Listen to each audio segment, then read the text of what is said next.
besar Hampanim ini adalah saudara saya, satu marga Mumeng. Baik Pak. Ya, kita tetap menghormati beliau gitu. Kalau bisa agak besar sedikit Pak. Agak besar sedikit suaranya. Iya, terlalu kecil. Tes. Ya. Dalam keraguan sedikit. Bisa ini? Masih kecil Pak. Bisa digedein dikit atau dekatkan mic dengan bisa. Halo. Oh, udah pakai mic. Iya, saya tadi pakai headset. Oke, ya silakan. Ini mengenai keraguan salib, izin saya tanpa kitab suci juga kan saya belum beranjak ke ayat ya. Tapi keraguan salib itu dari kita bisa tutup kitab, kita baca buku sejarah. Jadi Flavius Josephus di tahun 95 sudah menyatakan itu bahwa Pilatus telah menjatuhkan hukuman mati di kayu salib kepada Yesus ya. Baru ada juga Cornelius Tacitus, seorang ahli hukum yang senator Roma tahun 90 Masehi juga berkata demikian, di mana Kristus yang siapa? Nah ini sumber bukan dari Kristen ya, dari Yahudi. Itu Flavius Josephus, itu sejarawan Yahudi, penulis traktat juga dia. Cornelius Tacitus, dia itu seorang ahli hukum atau senator Roma juga dia menulis di mana Kristus, dari siapa ya nama Kristen itu berasal, telah dihukum mati pada masa pemerintahan Kaisar Tiberius di bawah prokurator kita Pontius Pilatus. Nah, kalau Tacitus kan, Claudius Tacitus ini kan dia Roma kan juga sama dengan Yahudi itu mencatat semua sejarah ya. Nah itu dari kedua sumber itu juga ada sumber lain. Jadi di sini mengenai keraguan salib itu ada juga ditulis oleh ahli tafsir yang namanya Nagib Mahfud ya, yang bukunya sudah dilarang diterjemahkan ke Arabik itu. Aulat Haridna diterjemahkan ke Arabik English, Children of the Gabalawi itu banyak. Jadi tafsir kuno ini ada sekitar 18 sumber di luar sumber Alkitab. Kalau di Alkitab kan jelas bahwa itu ada berapa ratus orang yang memang menyaksikan penyaliban. Nah, yang mendukung bahwa itu terjadi penyaliban terhadap Yesus, kayak Bapak tadi yang bilang, Abang tadi bilang, penyaliban itu ada, tapi keraguan akan penggantian itu yang mendukung penggantian di kayu salib. Nah itu kalau menurut saya ada bertolak belakang juga dengan tafsir Jalil At-Tabari yang judulnya Jamiah Ubaya Tafsir Quran itu, An-Nisa 157 dan Ali Imran 55 kan. Kalau di Ali Imran 55 kan dia wafat. Ini mengenai dia disalib kan berarti dia wafat.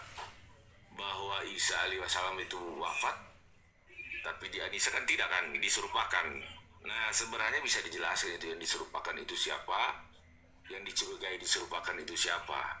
Tapi secara gamblang kita kan bisa menilai bahwa kenapa kalau misalnya sudah tertulis sedemikian runutnya mengenai penyaliban itu, tapi sebenarnya ada alasan juga kenapa Yesus itu harus disalibkan. Karena dia juga kan ada 4 kali dia memberikan peringatan bahwa dia akan disalib memang. Ada dalam kitab Matius. Nah dari situ juga kan kita bisa lihat. Jadi penyaliban mengenai Yesus Kristus itu ada berapa sumber. Ini kan pertanyaan yang sudah lama ini dibahas. Sebenarnya sudah ada yang sudah ada titik temu di sini justru sebenarnya. Tapi kalau kita ini angkat mengenai ini, memang kami dari Kristen wajib bertanggungjawabkan apa yang kami imani, bahwa ini juga dalam minggu-minggu sengsara menjelang Paskah juga. Jadi kami harus menguasai itu. Untuk sementara itu dulu dari saya. Terima kasih.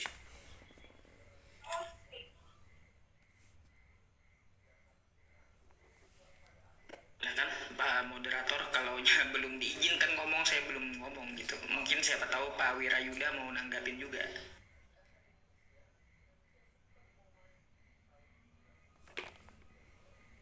Ya, silakan.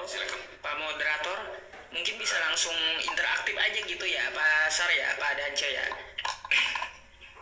Moderator, Santai-santai aja. ya santai saja, silakan. Santai saja. Jadi begini Pak, saya mau nanggapin awalnya, izin kawan-kawan semuanya, saudara muslim semuanya, untuk berkaitan tentang masalah penyalipan Yesus ini, Pasar Panim ya namanya, Sarha Panim ya, Pak Panim ya, susah kali saya nyebutnya, Pak Panim.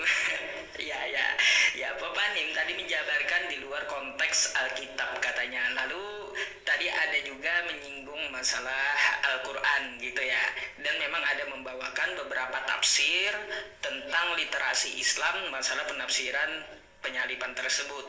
Di sini saya mau menanggapi dari bagian Al-Quran gitu Pak ya. Sebagaimana yang Bapak katakan di dalam Quran tadi, bahwa di An-Nisa 157 di situ kan dikatakan wa qaulihim inna qatalnal masiha Isa bin Maryam rasulullah wa ma qataluhu wa ma salabuhu walakin syubbiha lahum. Dan kami menghukum juga karena ucapan mereka, kata Allah, sesungguhnya kami telah membunuh Al-Masih. Jadi gara-gara ucapan mereka, orang Yahudi mengatakan bahwa dengan bangganya mereka mengatakan kami membunuh Al-Masih, Isa putra Maryam Rasul Allah. Padahal wa ma qataluhu wa ma salabuhu walakin syubbiha lahum. Padahal mereka tidak membunuhnya dan tidak pula menyalibnya. Nah, tadi Bapak tadi membawakan beberapa penafsirannya tentang literasi Islam. Sebenarnya oknum yang disalibkan ini tidak juga dijelaskan oleh Al-Quran. Tidak, Pak. Mengapa seperti itu? Al-Quran tidak gamblang menyebutkan dengan si A Nabi Isa itu diserupakan, tidak seperti itu Al-Quran. Tapi kalau kita merujuk ke dalam Quran surah Az-Zukhruf ayat 63, nanti Bapak bisa baca ya, yang bunyinya walamma ja'a Isa bil bayyinat qala qad ji'tukum bil hikmah wa li ubayyina lakum ba'dal ladzi takhtalifuna fi fattaqullaha wa athi'un. Dan ketika Nabi Isa itu datang dengan membawa keterangan, jadi Nabi Isa itu nanti datang 2 kali dan dia sendiri yang menjelaskan kepada siapa dia diserupakan gitu. Nah, itulah tujuannya, bahwa Al-Quran tidak pernah menyebutkan secara gamblang, tapi Nabi Isa-nya sendiri yang akan menjelaskan perselisihan masalah penyaliban tersebut diturun kedua kalinya nanti. Itu berdasarkan Quran surah Az-Zukhruf ayat 63. Andaipun saya ditanya kepada siapa dia diserupakan, jelas saya hanya menjawab bahwa di Al-Quran kami tidak ada namanya yang disebutkan gitu. Nah, kalaupun ada beberapa penafsiran, saya memang tahu Pak Panin, memang tahu ada beberapa penafsiran dari ulama kami. Ada yang mengatakan bahwa Nabi Isa itu memang tersalib, lalu dia memang terbunuh, lalu diangkat ke atas langit. Tapi ini adalah pendapat satu ulama yang tidak mutlak kebenarannya, karena pendapat ini adalah pendapat yang tunggal gitu. Ada juga yang mengatakan bahwa Nabi Isa itu memang tersalib tapi tidak sampai mati.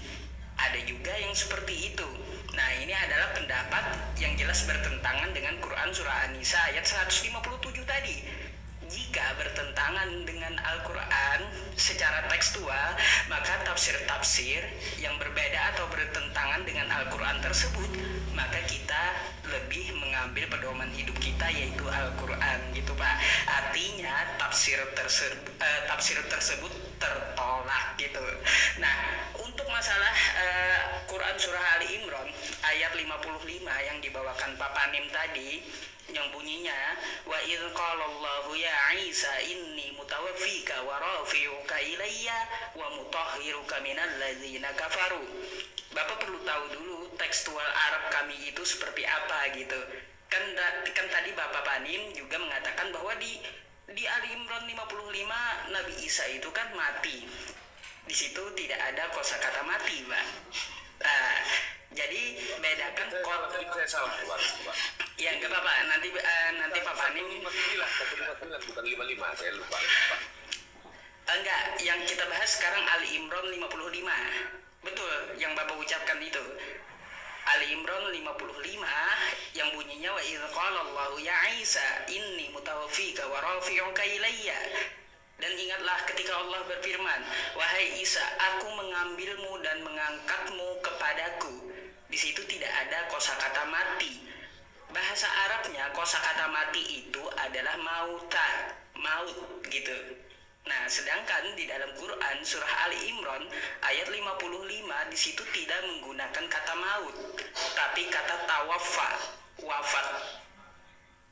Apakah perbedaan dua kata ini? Kalau mati mauta itu benar-benar dicabut ruhnya dari tubuhnya.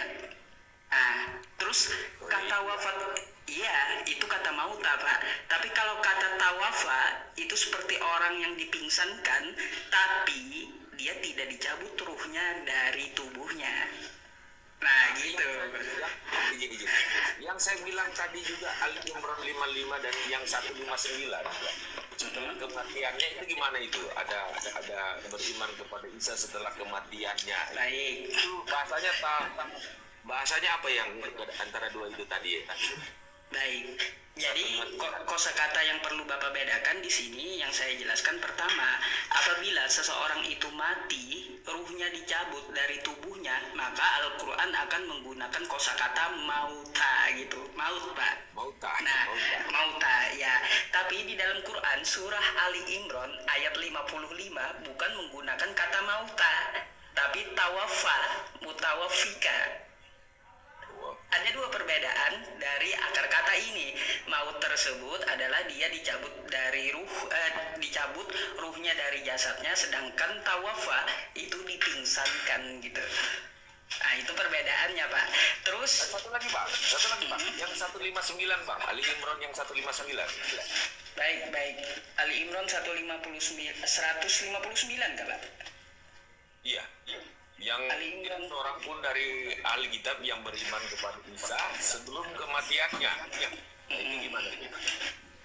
Itu pakai di dalam Arabnya apa itu ya bahasa Qurannya? Kalaunya masalah mungkin Bapak bisa sebutkan ayat yang lebih tepat gitu ya, karena kalau Quran surah Ali Imran ayat 159 itu bukan bercerita tentang Nabi Isa, bukan, tapi tentang kasih sayang Allah terhadap seluruh makhluknya. Fabima rahmatin minallahi lintalahu. Bukan menceritakan tentang Nabi Isa. Yang menceritakan tentang Nabi Isa tadi sudah betul yang Anda katakan, Quran surah Ali Imran ayat 55 tadi. Nah, coba dengarkan dulu saya jelaskan Ali Imran 55 yang Bapak bawakan. Boleh Pak Panim ya, sebentar izin waktunya, nanti Bapak bisa tanggapi gitu. Jadi gini bunyinya itu, wa idz qala Allahu ya Isa inni mutawaffika wa rafi'uka ilayya wa mutahhiruka minal ladzina kafaru wa ja'ilul ladzina tabauka fawqal ladzina kafaru ila yaumil qiyamah. Yang terjemahnya gini, Pak. Ketika Allah berfirman, wahai Isa, aku mengambilmu dan mengangkatmu kepadaku serta menyucikanmu dari orang-orang kafir yang menjadikan orang-orang yang mengikuti kamu di atas orang kafir. Siapa yang kafir yang dimaksud oleh Allah Subhanahu wa taala? Yaitu orang-orang yang tidak mengikuti Nabi Isa di zamannya gitu, Pak. Perlu Bapak catat itu. Orang yang tidak mengikuti Nabi Isa di zamannya, maka dia telah kufur terhadap Allah serta Rasulnya. Lalu siapa kafir yang dimaksud? Nah, mohon maaf Pak ya, ini Al-Quran kami, saya sedikit membacakan ya, nanti takutnya tersinggung gitu. Di dalam Quran surah Al-Maidah ayat 72 dan 73, yaitu orang yang mengatakan bahwa Nabi Isa itu adalah Tuhan pencipta semesta alam. Quran surah Al-Maidah ayat 72, laqad kafara alladzina qalu innallaha huwal masihu banu Maryam. Sungguh telah kafirlah orang yang mengatakan bahwa Nabi Isa putra Maryam itu adalah Allah itu sendiri. Jadi Allah sucikan atas orang-orang yang mengatakan Nabi Isa itu adalah Tuhan gitu. Itu maksud Quran surah Ali Imran ayat 55. Lalu ciri-cirinya yang ketiga ya, ada di dalam Quran surah Al-Maidah ayat 73 yang bunyinya laqad kafarol ladzina qalu innallaha salisu salasa. Sungguh telah kafirlah orang yang mengatakan bahwa Allah itu 3 dalam 1 gitu, Pak. Jadi Nabi Isa disucikan atas orang-orang yang berkata seperti itu. Itu maksud Quran surah Ali Imran ayat 55. Silakan Pak Banim. Oke. Jadi langsung aja. Yang tadi yang sebenarnya mati atau cuman diambil itu tawafat dan apa Pak tadi? Apa Bang? Kosa katanya mauta dengan tawafa. Ya. Tawafa. Ya, mutawafa, tawafa. Bahasa Arabnya itu tawafa gitu, Pak. Yang kayak di Al-Maidah 117 ya. Di Al-Maidah 117. Ya. Tawafa. Jadi yang sebenarnya definisi wafat atau mati itu sebenarnya maut ya, bukan maut kalau mati wafa. Pak Sarhapani. Oke. Kalau bukan mati pingsan bisa atau Tawafa. mati pingsan yang kritis itu disebut wafat mutawatir. Itu fil mati itu. Oke. Mana yang tadi yang teman satu ya? Kalau dia nggak dapat mau. Oh, dia keluar itu, Pak. Silakan. Oke. Jadi sebenarnya ada banyak sih ini kan sudah tadi pendapat Bapak itu jadi catatan bagi saya karena kan yang diajarin juga kami mengenai pendapat keraguan salib itu ya dipakai ayat-ayat yang ini.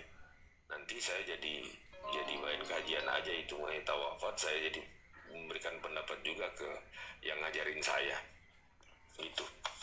Jadi kalau saya sih mau ambil dari situ ya dari abang-abang yang punya kitab itu. Jadi saya nggak bisa utak-atik, nggak bisa kasih pendapat lain kalau itu yang pendapat dari kalian.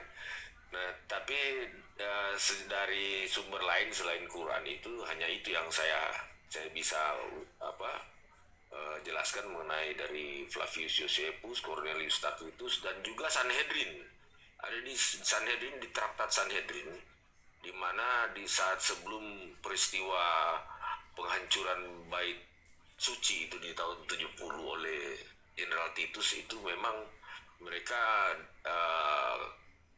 Yahudi Farisi dan Saduki itu mengutuk Kristen itu di dalam Sanhedrin, saya lupa traktat nomor berapa itu, bahwa mengutuk pertama menjelaskan mengenai bahwa Yesus itu mati, tapi di situ sebenarnya konteksnya mengenai kutukan kepada orang-orang Kristen bahwa mereka semoga tidak dihapus dalam kitab kehidupan.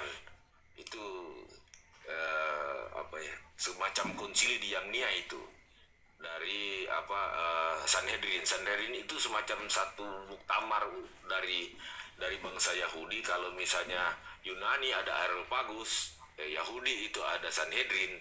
Kalau mungkin di Muslim ada semacam kalau di Kristen ada konsili. Ya, anggap sekte lah kayak gitu. Bukan, maksudnya pendapat kesepakatan. Oh, ya, ijtima namanya. Ya. Ulama begitu kan. Kalau di kami namanya Batu Masail gitu mungkin ya. Iya, kalau di Yahudi ada Sanhedrin, itu satu tua-tua jemaat, di situ ada mahkamah agama, ada ahli-ahli Taurat dan semuanya ada di situ. Kalau di Yunani itu Sanhedrin, tapi Sanhedrin kan sudah kalah dengan ajaran Musa mengenai ilmu pengetahuan sudah kalah dengan ajaran Musa. Jadi di kekristenan itu nanti ada di 120 berapa mengenai sebelum konsili itu ada kesepakatan dari para rasul. Nah, ini loh bisa saya sampaikan di sini. Sebenarnya Sampaikan aja, Pak. ya, kisah kisah-kisah yang ada di mengenai diserupakan itu di kitab-kitab apokrifa kami juga itu ada, dari Basilides, dari Injil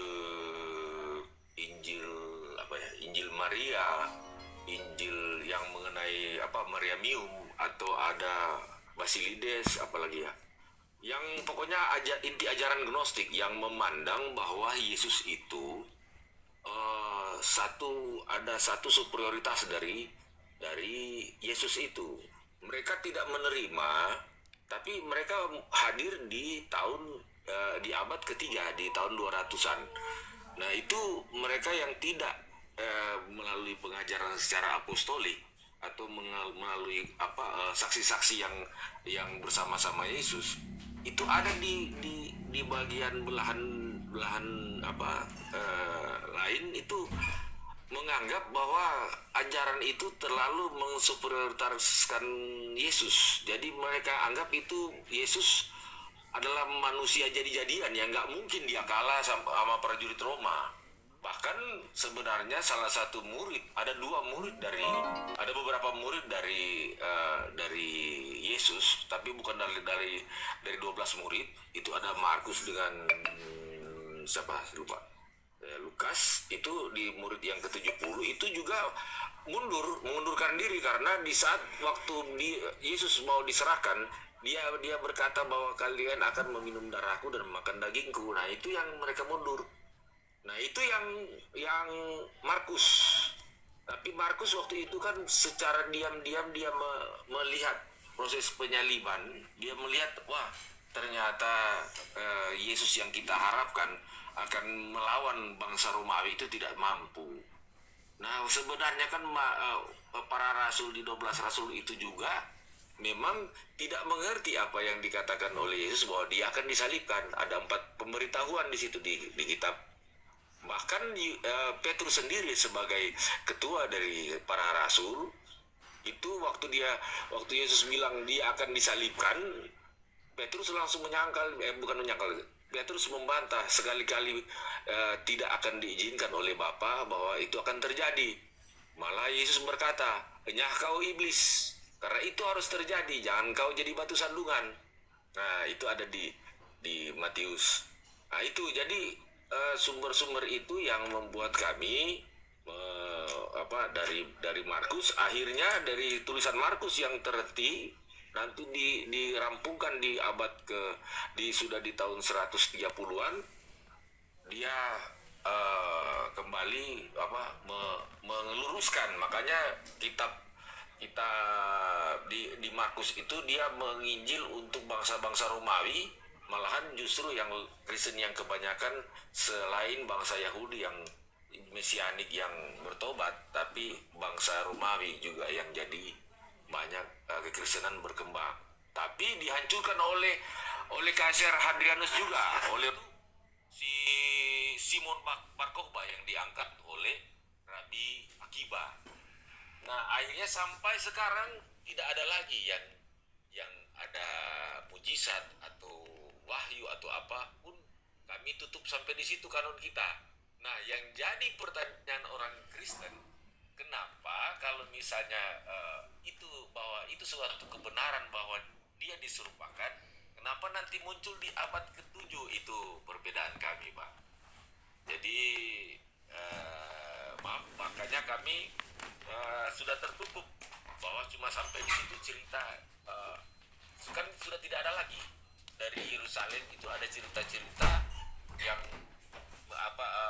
mujizat yang begitu besar, selain sesudah nabi yang kami anggap itu nabi yang terakhir. Tapi Yesus juga nabi.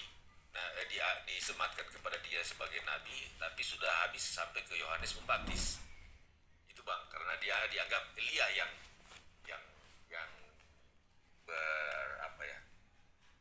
semacam seperti Elia dia hadir. Itu, silakan, Bang. Baik, mungkin ini ada Pak Subandi, bisa disapa dulu sebelum ke beliau. Mungkin nanti ada tanggapan dari saya sedikit. Silakan, moderator.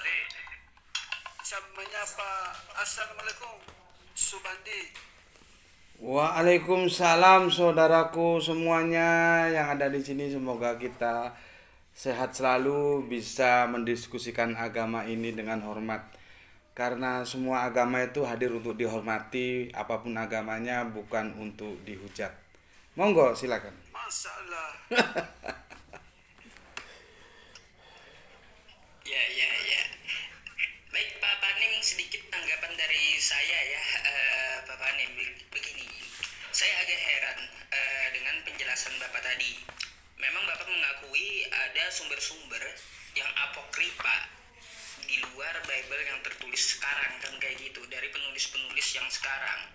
Padahal kan sumber-sumber tersebut begini, contoh seperti Injil Maria, itu kan dia sejaman dengan Yesus itu sendiri dan memang melihat kejadian yang ada gitu. Terus juga Injil Barnabas itu kan salah satu dari muridnya Yesus gitu, orang yang sejaman dengan Yesus. Nah, sedangkan yang di kanonik ini kan masalahnya masih dirampungkan beberapa ratus tahun belakangan gitu loh Pak, setelah penyaliban Yesus itu. Paling cepat yang pernah saya baca itu 70 tahun. Kalau saya salah nanti bisa diluruskan gitu ya Pak Panim ya. 70 tahun pengkanonannya. Nah, pertanyaannya begini, yang membuat saya bertanya itu, kenapa kita tidak mempercayai orang yang sejaman dengan Yesus, orang yang hidup dengan Yesus, orang melihat tentang Yesus, lalu dia menuliskan tentang Yesus tersebut, padahalnya dia melihat dengan mata kepalanya sendiri gitu. Tapi kenapa kita harus mempercayai tulisan-tulisan di luar hal itu gitu, maksudnya di luar Injil Maria tadi, yang mana seperti Lukas kan dia hanya menyusun dari sebuah peristiwa yang dia selidiki. Jadi kan artinya Lukas ini kan tidak bertemu dengan Yesus itu secara langsung gitu loh Pak, tapi dia menuliskan dari peristiwa.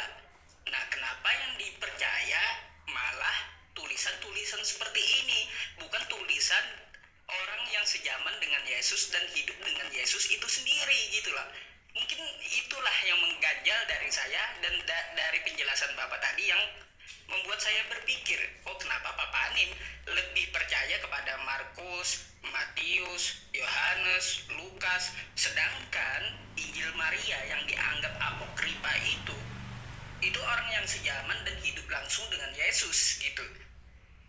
Nah, itu yang bikin saya heran gitu Pak. Silakan Pak. Gini, Injil Maria itu sudah selesai kanon.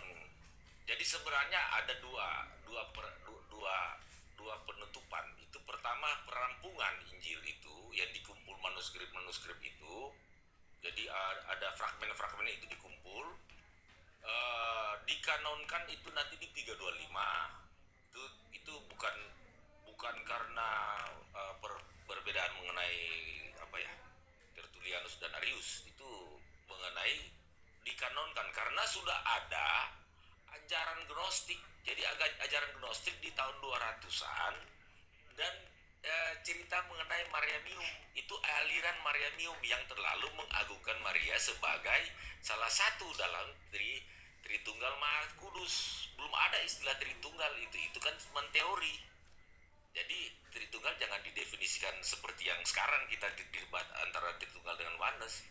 Jadi waktu itu yang ketiga yang esa itu mereka menganggap bahwa Bapa, Putra dan Bapa, Ibu dan Anak. Jadi ketiga yang tiga itu. Nah, itu tidak diketahui siapa, tidak ada kan Petrus yang Petrus dan Yakobus yang menjadi Bapak gereja pertama, kan Yakobus yang tidak keluar dari Yerusalem. Dia orang Yahudi pertama yang memang jadi semacam kalau di istilah Katolik itu uskup di Yerusalem. Kalau di Alexandria yang berkembang untuk bangsa Yahudi diaspora. Nah, sebenarnya kalau saya mau bilang, tadi kan Bapak bilang Maria yang menyaksikan, tidak dia saksikan langsung, itu bukan. Nah, coba kita tinjau Injil ya.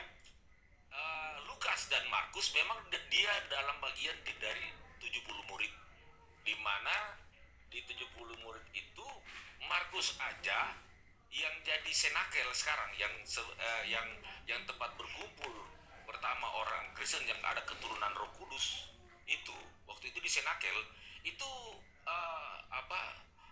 rumahnya Maria ibu Markus, bukan Maria, kan ada beberapa Maria.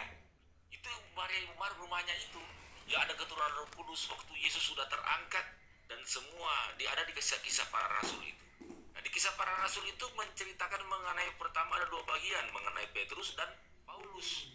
Nah, yang Paulus ini yang memang sebenarnya yang banyak yang menolak. Tapi waktu Paulus kan dia menjadi seperti Kristus, di mana diberi kuasa juga untuk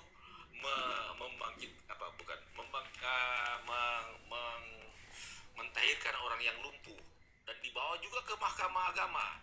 Tapi mereka bilang mulai sekarang jangan lagi bawa nama Yesus. Nah, itu yang jadi perbedaan. Tapi Paulus waktu dia mengasingkan diri, mencoba dia ke Asia Kecil sampai ke Arab.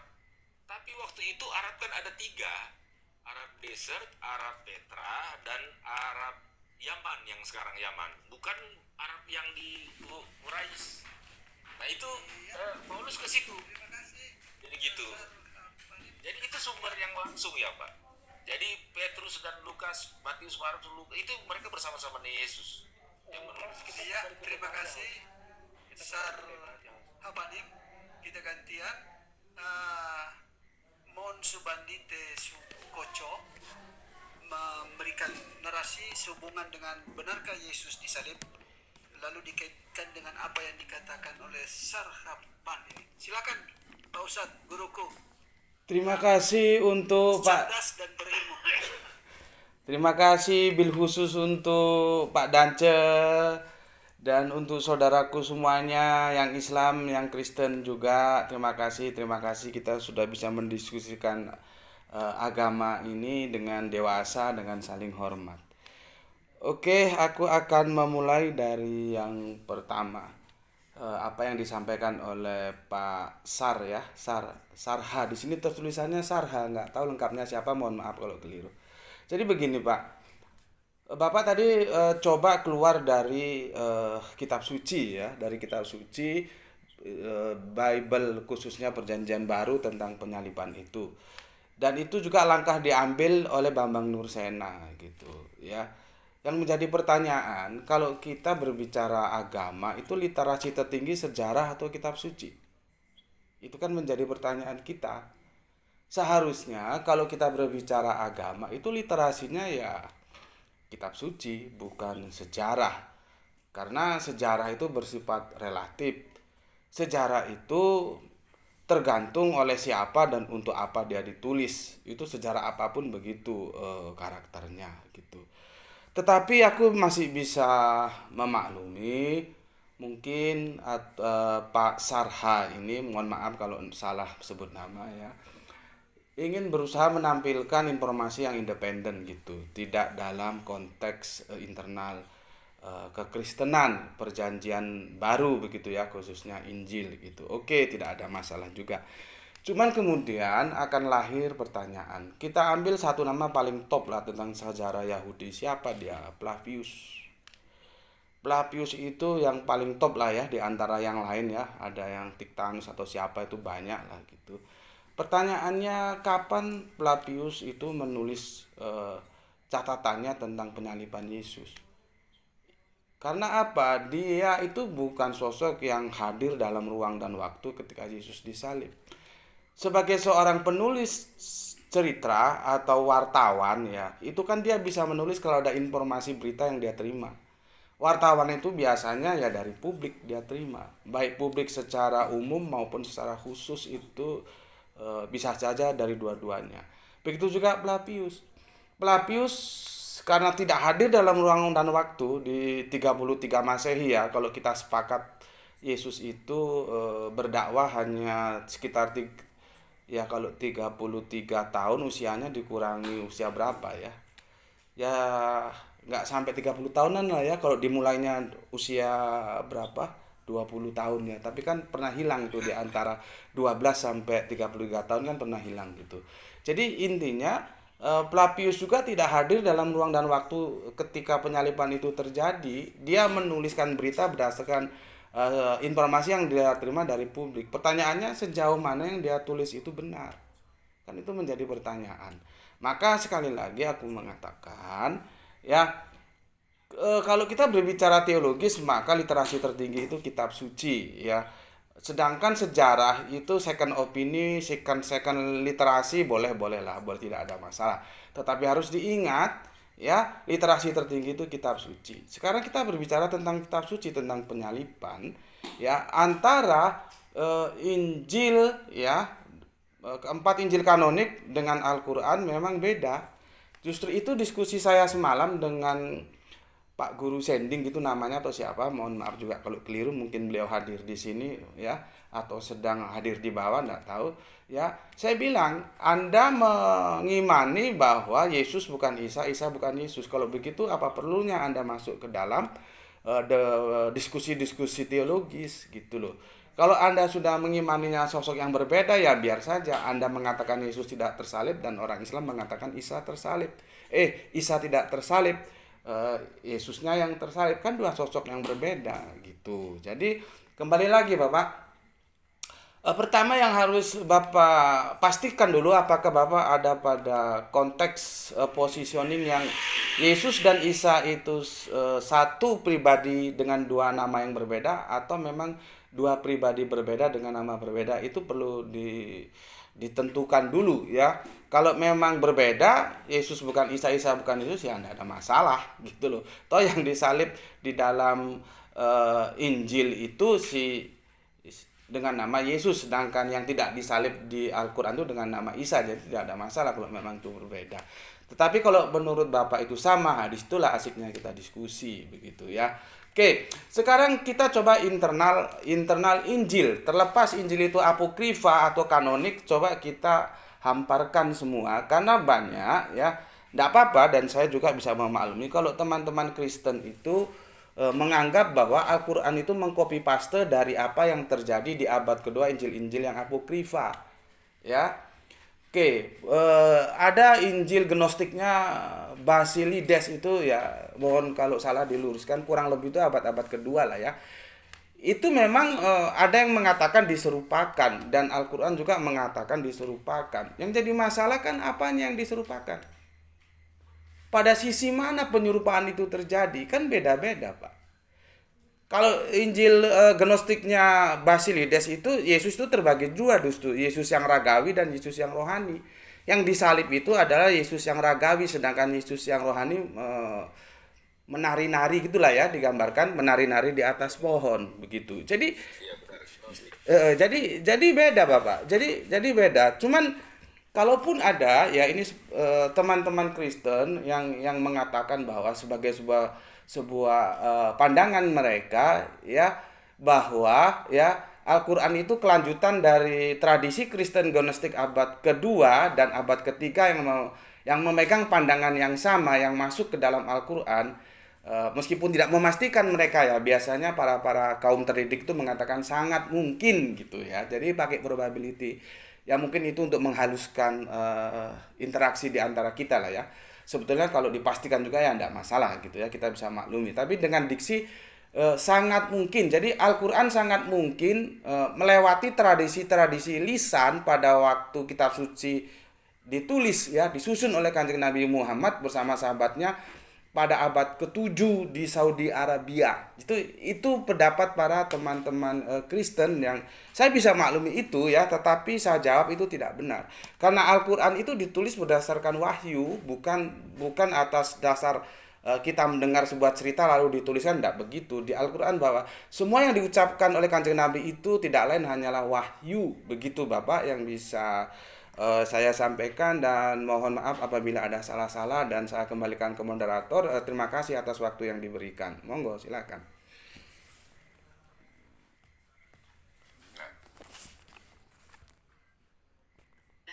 Pak Panip, langsung aja, mungkin moderatornya ada nyimak. Oke. Pertama saya ingin meluruskan dulu, kalau kalau misalnya juga di Quran itu ada apa ya, tradisi lisan ya. Sebenarnya kan di Tanakh itu juga sudah diterjemahkan ya menjadi Septuaginta itu 3 abad sebelumnya ya. Karena waktu penguasaan Yunani kepada bangsa Israel. Nah, mengenai Flavius Josephus memang dia menulis itu, apa yang dia tulis itu yang disimpan di dalam literasi gereja. Itu sebagai literasi saja, bukan di dalam konteks pengajaran, tapi untuk sebagai pembanding. Karena itu kan salah satu penulis dari Sanhedrin dia.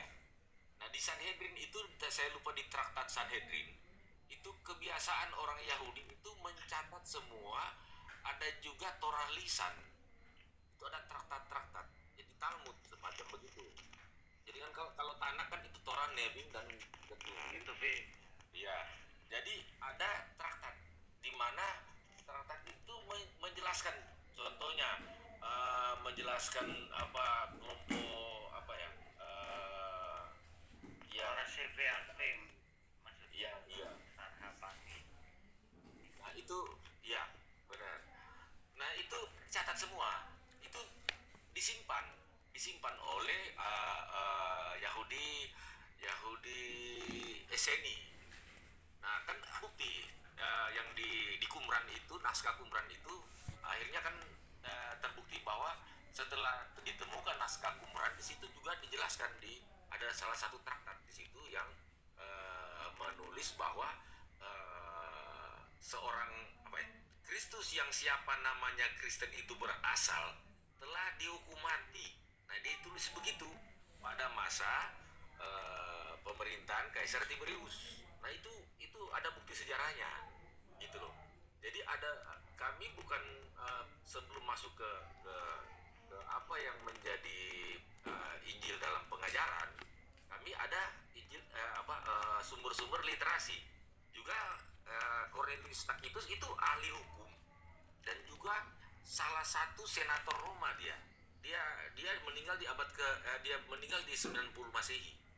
Kalau Flavius Josephus di 95 Masehi. Nah, Injil Yohanes, saya lupa Injil Yohanes atau Markus itu selesai rampung ditulis di tahun 90. Yohanes tuh Pak, Yohanes ya? Iya, betul. Yohanes itu yang selesai di tahun 90 atau 93. Nah gitu.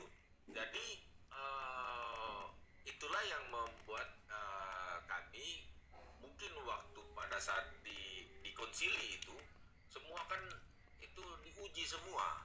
Makanya ada yang bisa dikanonkan, ada yang tidak. Walaupun cerita itu menggambarkan sesosok Yesus yang lebih hebat dari apa yang diceritakan oleh Matius, Markus, Lukas dan Yohanes, tapi itu tidak diterima kalau diuji tidak tahu asal usulnya, sanadnya gitu ya.